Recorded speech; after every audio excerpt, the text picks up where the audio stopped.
ir mielą malonų, kad šiandien turime tokį iškilmingą renginį, kurį organizavo Jonušo Radvilos etnopaveldo bendruomenė Kauno Veršva. Ir šiandien jau atidarėme parodą skirtą baltų raštams ir mūsų šito renginio antroji dalis yra skirta paminėti Jonušo Radvilos, tai yra šios bendruomenės patrono gimtadienio datą. Tai ir būtent 412-asias gimimo metinės. Na ir manau, kad šie visi metai turbūt bus sulaukę būtent dėmesio ir skirto Jonušui Radvilai. Tai šiandien mes tą mūsų popietę turime porą dalių. Tai pirmiausiai pakviesime trumpai meniniai programai, na, o paskui pereisime prie tokios istorinės diskusijos ir pasakojimo apie patį Jonušą Radvilą. Taigi norėčiau mūsų renginį pradėti ir būtent muzikiniam sveikinimui pakviesti kompozitorių ir atlikėją, bendruomenės narį Arvydą Paulauską ir skaitovę aktorę Laimą Strazdauskienę, kuri paskaitys ištraukas iš Tomo Kačerausko knygos Karo laiškai, pirma dalis. Tai gerbiamas Arvydai, kviečiame jus prie instrumentų. Galima paploti.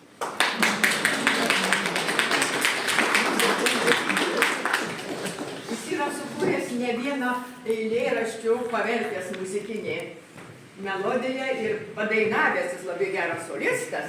O štai galėsim paklausyti, o jeigu jis mums padainuos pagros dar klasikos, kūrinį gražų.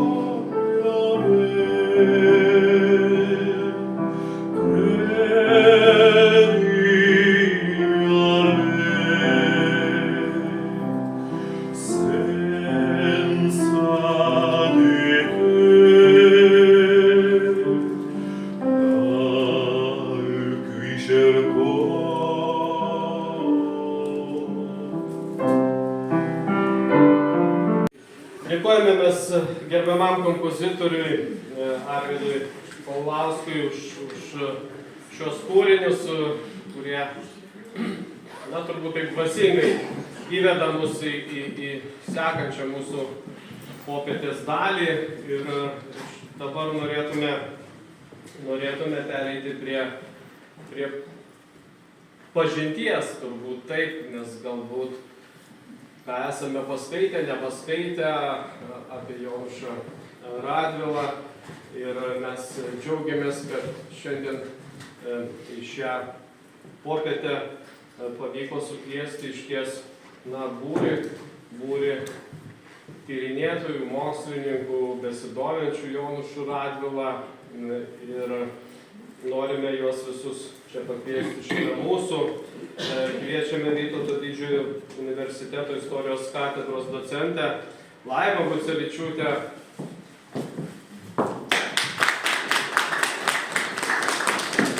Taip pat kviečiame Lietuvos Respublikos Seimo narį ir šios Veršvų bendruomenės narį, istoriką profesorių Valdą Rakutį.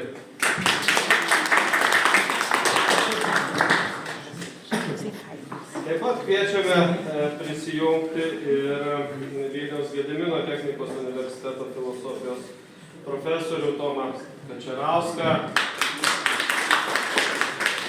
knygos karo laiškai, pirma dalis autorių. Ir antrą atsivežė, išleido vakar, užvakar.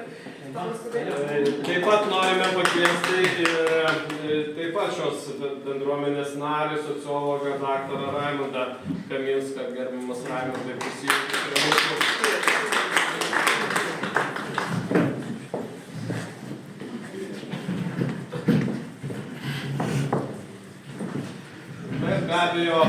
Be abejo, šio renginio turbūt siela yra bendruomenės pirmininkė Stasė Mickutė. Ir pakvieskit, va, gerbiamą mūsų šitą. Aha, jau tiek susispausti dabar. Šitą pasturkė. Šoną, Radvilą. Aha. Taip. Ačiū, ateiti Laurinai. Čia turi labai didelį mūsų šitą renginį. Negalim be jūsų.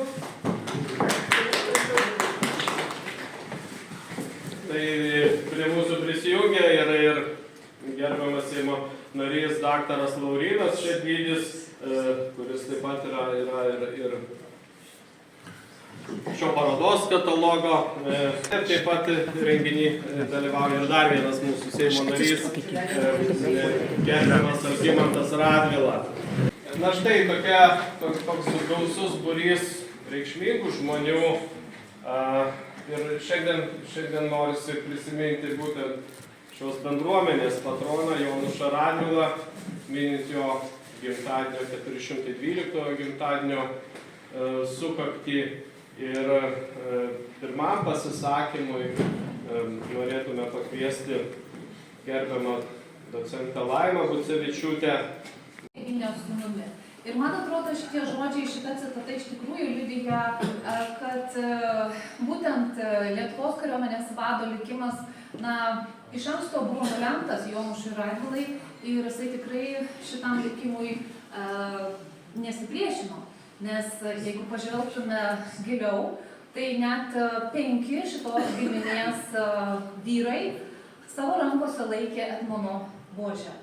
Tėvas Kristupas Radvila, senelis Kristupas Perkūnas, prosenelis Mikalojus Radvila Žudasis ir proprosenelis Jurgis Radvila. Taigi labai stipri genetinė šiuo atveju linija rodo turbūt genuose užkoduotą tą mano minėtą likimą tapti Lietuvos didžiosios kunigaikštystės kariuomenės vadu.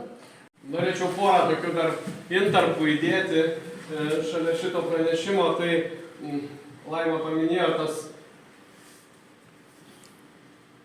sunkes fechtavimo pamokas ir tą šiek tiek verkšlenimą. Tai noriu tik tai užakcentuoti, kad tuo metu Jonušui Radvilui buvo nuo 7 iki 10 metų.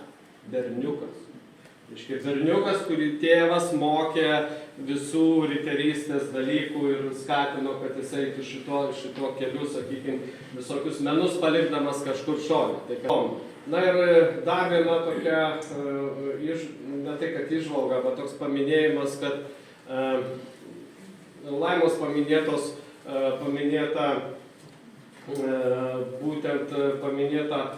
pergalė ties Lojevu ir čia galima dar paminėti pergalę ties Šklovu. Tos dvi reikšmingos pergalė Lojevo prieš kazokus, Šklovo prieš Maskvos kariuomenę. Ir šitos dvi pergalės buvo įrašytos 20 amžiaus 3 dešimtmetyje Lietuvos karininkų špagose, paradinėse špagose, šalia tų tokių didžių pergalių kaip Saulės mūšis, Žalgiris, šalia buvo puikavosi įrašai Šklovas ir Lojevas. Šitie būtent 1923 metais, kaip Lietuvos kariuomenės karininkai kiekvienas gavo po tokią paradinę špagą ir ant tos špagos geleščių buvo būtent ir šitos dvi didelės ir reikšmingos pergalės, kurias pasiekė Jonušas Radvilas. Čia tokius trumpi intarpai, o dabar kviečiame apie tas pergalės ir pralaimėjimus pakalbėti šiek tiek giliau kolega profesorių Valdą Ratutį. Gerbiamas Valdai, žodis tau.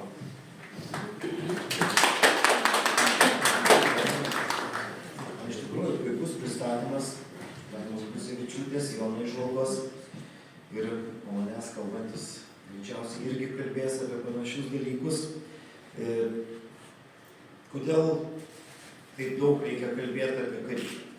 17 amžius yra tiek Lietuvoje, tiek visoje Europoje ištisinių karų amžius. Yra skaičiuojama, kad Lietuvoje iš viso 17 amžiaus 13-14 metų tik buvo taikos. Visą laiką vyko kažkokios taikos, didesnės arba mažesnės, labiau nusitraukiančios, mažiau nusitraukiančios. Ir ne veltui populiarioje literatūroje 17 amžius yra vadinamas geležies amžiumi. Nes tokie baisūs karai kaip 30 metų Europos karas, pas mus čia vykstantis, nesibaigiantis karai, tai jie iš tikrųjų yra toks sunkus laikas. Ir tikrai nuo tų kovų dažnai priklauso valstybė ateitis ir jų būsena. Taip pat norėčiau pasakyti dar keletą svarbių dalykų, kad mes šiek tiek suvoktume tą amžių, tai ten nebuvo valstybė tokia kaip šiandien pas mus.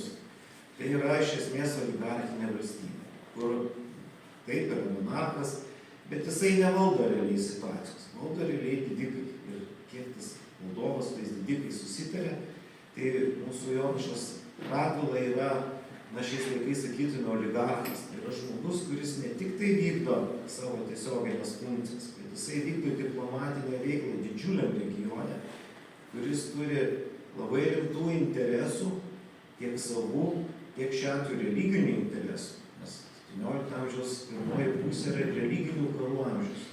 Iškia žmonės save skirsto ne tiek pagal tautas, kiek pagal religiją. Ir čia yra labai esminė aplinkybė Jonušui Radvilai, kuris yra visų nekatalikų vadas, jeigu tai būtų galima įvardinti, tai yra visų reformatų paskirtasis vadovas, kuris turi ginti religinius interesus.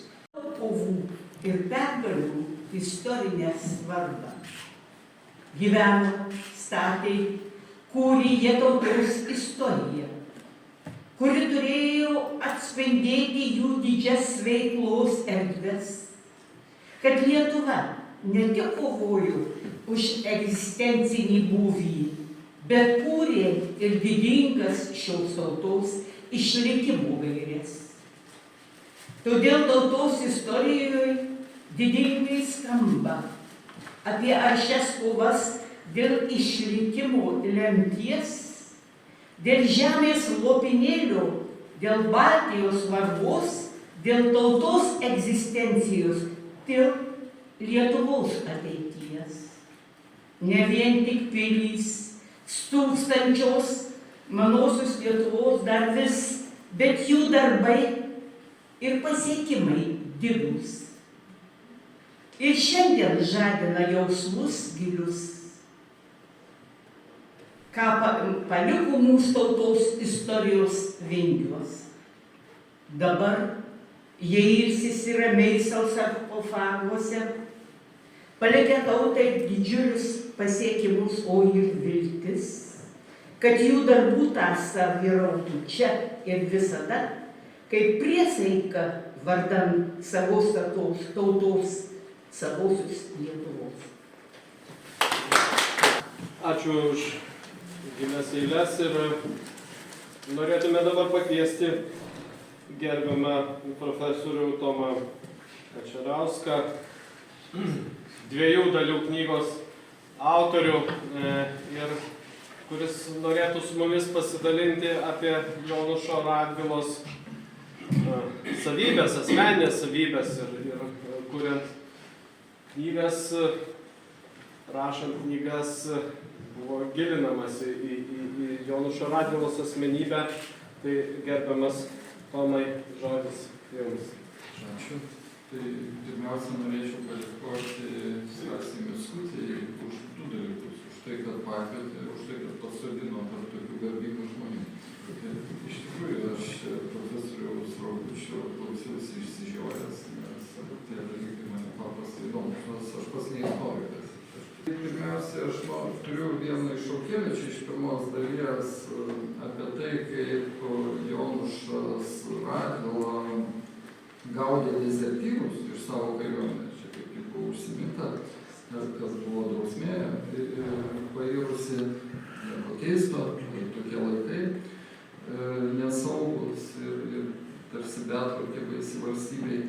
Bet dar noriu atkreipti dėmesį, kad pats niekas neminėjo, pats Jonušas Radvila buvo karo statutų iniciatorius. Ir jis išleido karo statutus, juos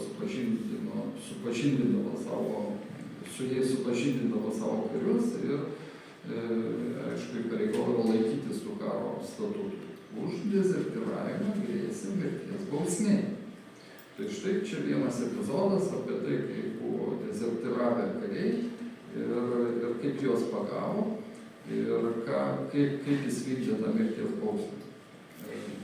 Ką rodo šitas, čia iš tikrųjų tikras epizodas, paimtas iš jo karo korespondencijos. Ką rodo šitas epizodas, rodo, kad jis buvo griežtas kariams, kaip kitaip palaikyti drausmę, bet taip pat buvo gailestingas. Gerai, tai ačiū labai. Ši diskusija tik tai įrodo, kad tyrimų dar gali būti daug ir gilesnių ir dar mes šiandien tikrai visų atsakymų į daugelį dalykų neturime ir manau, kad ir kalbos klausimas šiuo atveju yra viena iš tokių reikšmingų tyrinėjimo krypčių. Taigi keliaujame toliau ir norėčiau kviesti gerbiamą daktarą Raimundą Kaminską, šios bendruomenės narį, kuris mums galėtų šiek tiek papasakoti ir pristatyti žvilgsnį sutelkiant į Vilijampolės praeitį ir kuo čia dėtas Jonušas Radvila.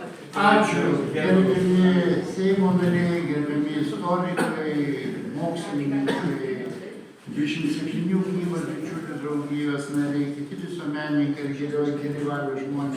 Ir mūsų istorikai, profesionalai iš Kauno Žemutinio apskrities archyvo 2013 metais vyksta į Baltarusijos istorijos archyvą, kad yra nujausdami, žinodami, kad yra Radvilų fondas ir jame randa seniausius Vilijampolės dvaro ir poligrafų inventorius.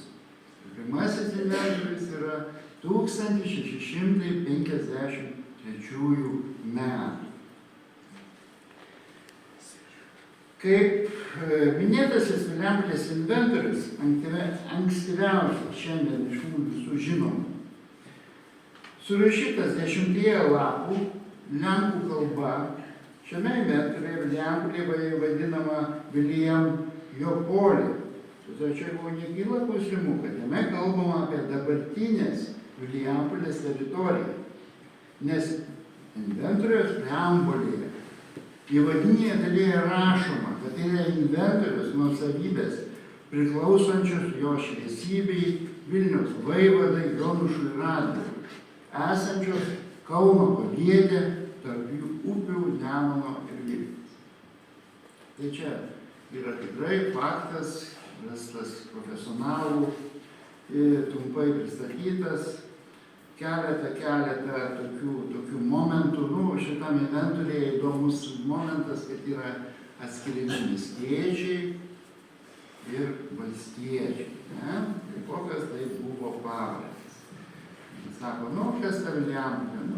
Nelabai tokia aiškiai. Pusiau tokių nusikaltėlių kraštas, čia buvo getas, naikino žydus, čia gyveno žydai, o su lietuviais nieko nėra bendro. Tai, kokios buvo pavardės? Inventoriuje išvardinama 11 ūkių, iš kurių 10 gyvenama žmonės, o 11 išmiręs. Įdomu, kad visų ūkininkų pavardės lietuviškos ir užrašytos lietuviškai, jų beveik neiškreipiant. Laurynas Baltrūnas, Jonas Pivoraitis, Stasius Kurtinaitis, Aludaris, Jonas Laukys, Mačiulis Švilpaitis, Tomas Aleksejūnas, Jėzus Balčiūnas, Jonas Debesis, Stasius Mikulėnas, Mačiulis Laužalis. Iš viso yra nurodoma, kad tuose ūkiuose gyvena 39 asmenys.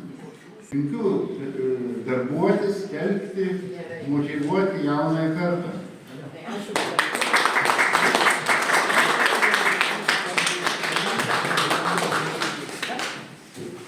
Ačiū gerbiamam Raimundui ir keliaudami per mūsų programą, jau dabar atėjo laikas žodį suteikti ir turbūt šio renginio sielai, tai gerbiamai Stasei Mickutei, šios bendruomenės pirmininkiai, ir pasidalinti tomis mintimis ir įžvalgomis, kurios yra skirtos betarpiškai susijusius su Jonušu Radvila, su jūsų bendruomenės patronu. Tai gerbiamas Stasi, prašom, žodis jums.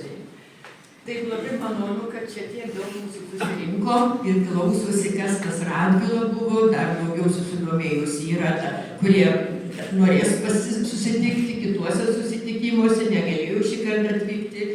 Tai mes nutarėm organizuoti keliones, tokias istorinės keliones po Jonušo Radvilo keliais. Ir mes čia, kaip matote, tam toj knygutį nuotraukų daug pridėta. Pradėjome nuo Biržų pilies ir ten apsilankę, dar daugiau susidomėjome tos Biržų pilimi, aplankėme, žodžiu, ten mes pranokom visas ekskursijos vadovų valandas, kurį mums turėjo pravesti, praėjo kokios 3 valandos, po to mes jau susidomėję grįžome į Kėdainius. Ten aplankėme Kėdainius, pamatėme sarkofagus, pasižiūrėjome muziejų, miesto ekskursijoje buvo, dar daugiau mums parūpo Jonusas Radvilas. Na ir pagaliau nutarėm mes važiuoti į Vilnių. Vilniuje mes aplankėme Valdovų rūmus, pirmiausia aplankėme ir Radvilų muziejų. Ir štai po to dar apsilankėme, pasivaikščiojom po Radvilų Vilnių. Ir tai mums buvo ganėtinai įdomu. Ir man ta knyga tuo įdomi, kad yra pirmoji ir gražiai išleista ir dar padėka, kaip šviesiausiam žmogui Jonušui Radvilui, Vilniaus vaivadai, Lietuvos kunigaikščiui pavadinta, žodžiu, labai daug jam panegėjimas yra išreikšta, ir kad jis tą lietuvybę skleidė, liepdamas visiems reformatoriams prie bažnyčių parapijų įsteigti mokyklas. Ir svarbiausia, kad dar Kėdainiuose vieną bažnyčią savo reformatorių padovanojo krikščionims. Ir liepė lietuviškai pamokslus sakyti, lietuviškai mišias laikyti ir taip toliau, ir taip toliau. Tai va štai, kur jo lietuvybės sklaida buvo. Ir mums tas jo patriotizmas suteikė jėgų, kad mes paminėjome šitą 412 metų Jonušo Radvilo metinės.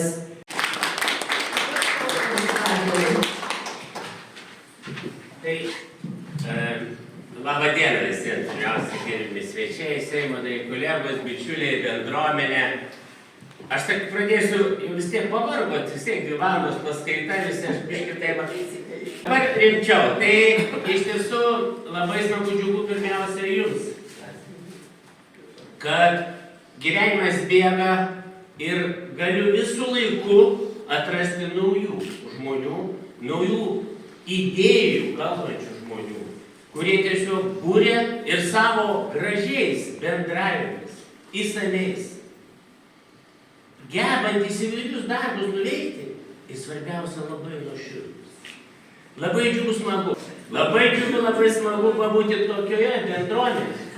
Ir aš vis tiek, jeigu Stasė leisite, tai vis tiek diskusijos vyksta prie kavos puodelio. Taip? Prie kavos puodelio. Kalbėdami ir stengiausi šiek tiek aukštesnį tą šakotį, kad būtų daugiau dygliukų ir kuo daugiau statysite, kuo daugiau bendrausite, tuo daugiau bus dialogo, bendravimo ir įsikalbėjimo. Tad gražaus renginio, gražios dienos, sėkmės visiems.